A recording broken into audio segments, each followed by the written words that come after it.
The King has used his annual Christmas message to highlight the need for kindness, care and compassion this festive season, referring to division both in the UK and across the globe. Both King Charles and Queen Camilla led members of the royal family to their Christmas service in Sandringham, where there was no sign of Andrew Mountbatten Windsor. On a morning that is all about family, the Windsors walking to church showed a united front. Alongside the King and Queen, the Prince and Princess of Wales and their children, Princess Beatrice and Princess Eugenie with their husbands, the daughters of now Andrew Mountbatten Windsor. Merry Christmas. It was a sign of how the family have really rallied round them in what has, again, been a difficult week of headlines about their father and the hardest year. The King's brother notably absent from the celebrations. It's quite difficult for them. I think they've done all right, taking all his titles away. I think he's been very naive, very stupid, but I do think it's... I think they've made too, they're getting to the point now where it is victimisation. It is such a difficult thing to keep united on, and it's not united at the moment.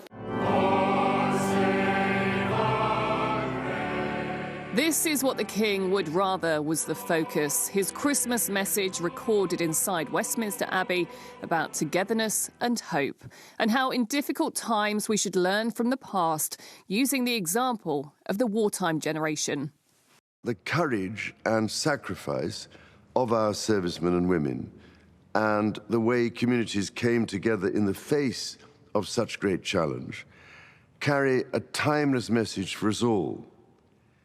These are the values which have shaped our country and the Commonwealth. As we hear of division, both at home and abroad, they are the values of which we must never lose sight.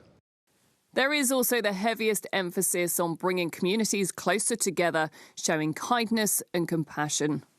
To this day, in times of uncertainty, these ways of living are treasured by all the great faiths and provide us with deep wells of hope, of resilience in the face of adversity, peace through forgiveness, simply getting to know our neighbours, and by showing respect to one another, creating new friendships.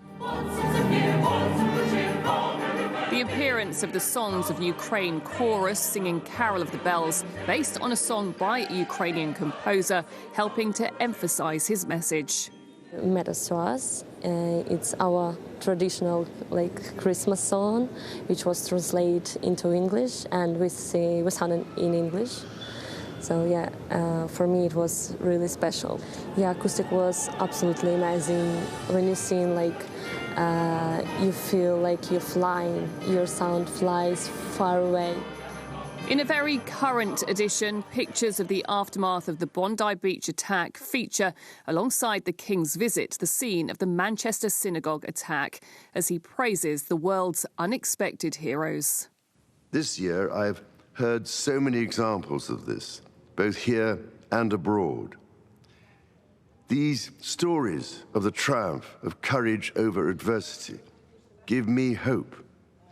From our venerable military veterans to selfless humanitarian workers in this century's most dangerous conflict zones. While he doesn't mention specific events, it is clear that this is a king who really wants to make his own personal mark when it comes to healing divisions both here in the United Kingdom and also around the world. The palace describe it as an outward-looking rather than inward-looking message at what has no doubt at times been a difficult year personally for the royal family. Leaving church, there was no sign of the strains they faced. They are used to putting on a brave face, especially on big occasions.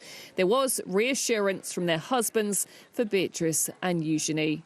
But ultimately, this was again a day to put on a public display, mix with the crowds, get into the festive spirit, and hope that at least for one day, other members of the family could be the centre of attention.